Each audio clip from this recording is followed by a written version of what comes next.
नमस्कार दोस्तों, light GS channel पर आप सभी का स्वागत है। मैं प्रकाश आज फिर उपस्थित हूँ आपके सामने कुछ महत्वपूर्ण प्रश्नों को लेकर। आइए स्टार्ट करते हैं। स्टार्ट करने से पहले यदि कोई नया है हमारे चैनल पे तो इस चैनल को सब्सक्राइब कर दें ताकि प्रतिदिन ऐसे क्वेश्चंस का वीडियो आपके पास पहुंचता रहे। आइए स्टार्ट करते हैं।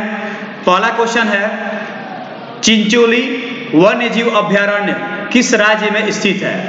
ऑप्शंस हैं कर्नाटक, केरल, असम या उत्तर प्रदेश। इसका सही जवाब होगा कर्नाटक। अगर बात करें कर्नाटक की तो कर्नाटक में कुछ और वन्यजीव अभयारण्य है, जैसे घाट प्रभा, ताल कावेरी। केरल की बात करें तो केरल में इदुक्की, मालाबार, पेरियार और वायनाड, ये भी वन्यजीव अभयारण्य केरल में उपस्थित है। आगे बढ़ते हैं। असम में लावोखोवा, दीपोर बिल। अगर यूपी की बात करें तो यूपी में बखीरा, महावीर स्वामी, राष्ट्रीय चंबल इत्यादि वन्यजीव अभयारण्य है। आगे बढ़ते हैं क्वेश्चन नंबर 2 की ओर। इंडिया इंडिपेंडेंस लीग की स्थापना किसने की? ऑप्शंस है श्यामजी कृष्ण वर्मा, तारकनाथ दास, सोहन सिंह भाकना, रास बिहारी बोस। तो इसका सही जवाब होगा तारकनाथ दास। तारकनाथ दास ने 1907 में इंडिया इंडिपेंडेंस लीग की स्थापना की थी। अगर बात की जाए श्यामजी कृष्ण वर्मा की तो श्यामजी कृष्ण वर्मा ने इंडिया होम रूल सोसाइटी की स्थापना 1905 में की थी। सोहन सिंह भाकना ने 1973 में हिंद एसोसिएशन की स्थापना की थी और रास बिहारी बोस ने 1942 में इंडियन इंडिपेंडेंस लीग की स्थापना की थी। देखिए यहाँ पे एक वर्ड का फर्क आ रहा है। इंडिया इंडिपेंडेंस तो ये तारकनाथ दास, अगर पूछे इंडियन इंडिपेंडेंस तो आपका जवाब होगा रास बिहारी बोस। आगे बढ़ते हैं और रास बिहारी बोस में एक और सवाल पूछा जाता है कि सूरत अधिवेशन की अध्यक्षता किसने की थी? यानी कांग्रेस का जो सूरत अधिवेशन हुआ था 1907 में, उसकी अध्यक्षता भी रास बिहारी बोस ने की थी। आगे बढ़ते हैं क्वेश्चन नंबर 3। लगातार 6 वर्षों तक भारतीय राष्ट्रीय कांग्रेस के अध्यक्ष कौन थे? ऑप्शंस हैं जवाहरलाल नेहरू, फिरोज शाह मेहता, मौलाना अबुल कलाम आजाद या सरदार वल्लभ भाई पटेल। तो इसका सही जवाब होगा मौलाना अबुल कलाम आजाद। मौलाना अबुल कलाम आजाद 1940 से लेकर 1945 तक भारतीय राष्ट्रीय कांग्रेस के अध्यक्ष थे। अगर बात की जाए जवाहरलाल नेहरू की तो जवाहरलाल नेहरू ने 1929 में लाहौर अधिवेशन का अध्यक्षता किया था, जिसमें पूर्ण स्वराज की मांग की गई थी। अगर बात की जाए फिरोज शाह मेहता की तो फिरोज शाह मेहता ने 1890 में कलकत्ता अधिवेशन की अध्यक्षता की थी। और लास्ट सरदार वल्लभ भाई पटेल, तो सरदार वल्लभ भाई पटेल ने 1931 में कराची अधिवेशन की अध्यक्षता की थी और उसी अधिवेशन में मूल अधिकार का प्रस्ताव रखा गया था। सरदार वल्लभ भाई पटेल को भारत का लौह पुरुष कहा जाता है। इन्होंने भारतीय प्रांतों को मिलाने में, भारत मिलाने में अपना महत्वपूर्ण योगदान दिया था। इन्हीं के नाम पे जो है स्टैच्यू ऑफ यूनिटी, जो विश्व की सबसे बड़ी मूर्ति है, का निर्माण गुजरात के अहमदाबाद में हुआ है। आगे बढ़ते हैं क्वेश्चन नंबर 4। जीवाणु विज्ञान के जनक कहे जाते हैं? ऑप्शंस हैं Louis Pasteur, Gregor John Mendel, Edward Jenner, Robert Koch. इसका सही जवाब होगा रॉबर्ट कोच। अगर बात की जाए लुई पाश्चर की तो लुई पाश्चर को सूक्ष्म जैविकी का जनक कहा जाता है। ग्रेगर जॉन मेंडल को आनुवांशिकी का जनक कहा जाता है। एडवर्ड जेनर को प्रतिरक्षा विज्ञान का जनक कहा जाता है। आगे बढ़ते हैं क्वेश्चन नंबर 5 की ओर। क्वेश्चन नंबर 5 है, शरीर में असामान्यता की जांच के लिए कौन से उपकरण का प्रयोग किया जाता है? ऑप्शंस हैं पेसमेकर, सीटी स्कैन, इलेक्ट्रोकार्डियोग्राफ या ऑटो एनालाइजर। तो आपका सही जवाब होगा सीटी स्कैन। शरीर में यदि कोई भी बीमारी वगैरह होता है तो अगर आपके पूरे बॉडी में जांच करना हो कि आपके बॉडी में कौन कौन सी डिजीज है तो इन सब की जांच के लिए जो है सीटी स्कैनिंग कराया जाता है। आप लोग भी आमतौर पर नाम इसका जरूर सुने होंगे। अगर बात की जाए पेसमेकर की तो हृदय की गति नियंत्रित करने में पेसमेकर उपकरण का प्रयोग किया जाता है। इलेक्ट्रोकार्डियोग्राफ हृदय में विकार का पता लगाने के लिए इलेक्ट्रोकार्डियोग्राफ उपकरण का प्रयोग किया जाता है। ऑटो एनालाइजर जैव रासायनिक तत्वों की जांच में ऑटो एनालाइजर का प्रयोग किया जाता है। आगे बढ़ते हैं क्वेश्चन नंबर 6, जापान का मैनचेस्टर किसे कहा जाता है? सबसे पहले जानते हैं कि मैनचेस्टर क्या होता है। तो कपड़ों का हब, जहां पे सबसे ज्यादा कपड़ों का प्रोडक्शन होता है उसे मैनचेस्टर कहा जाता है। चलिए इसका ऑप्शन देखते हैं, मिलान, ओसाका, इवानोवा, शंघाई।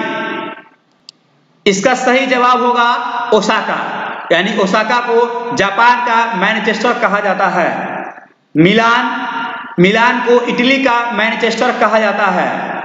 शंघाई को चीन का मैनचेस्टर कहा जाता है और इवानोवा को रूस का मैनचेस्टर कहा जाता है। अगर आपसे सवाल करता है कि भारत का मैनचेस्टर किसे कहा जाता है तो आपका जवाब होगा अहमदाबाद। अगर कोई क्वेश्चन आता है कि उत्तर भारत का मैनचेस्टर किसे कहा जाता है तो जवाब होगा कानपुर। दक्षिण भारत का मैनचेस्टर किसे कहा जाता है तो जवाब होगा कोयम्बटूर। आइए आगे बढ़ते हैं क्वेश्चन नंबर 7 की ओर। घृणित कायर किस शासक को कहा गया है? ऑप्शंस है निजाम उल मुल्क, मोहम्मद शाह, प्रभाकर वर्धन और फर्रुखसियार। तो इसका सही जवाब होगा फर्रुखसियार। फर्रुखसियार को ही घृणित कायर क्यों कहा जाता है? सबसे पहले जानते हैं फर्रुखसियार भारत का मुगल शासक था। 1717 की बात है।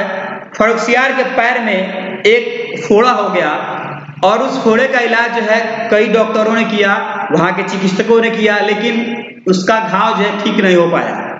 एक अंग्रेज डॉक्टर जिसका नाम विलियम हैमिल्टन था, उसने क्या किया, फर्रुखसियार के घाव का सर्जरी किया और उसे ठीक कर दिया। इसी पर फर्रुखसियार खुश हो गया और खुश होकर इसने अंग्रेजों को स्वर्णिम फरमान जारी कर दिया।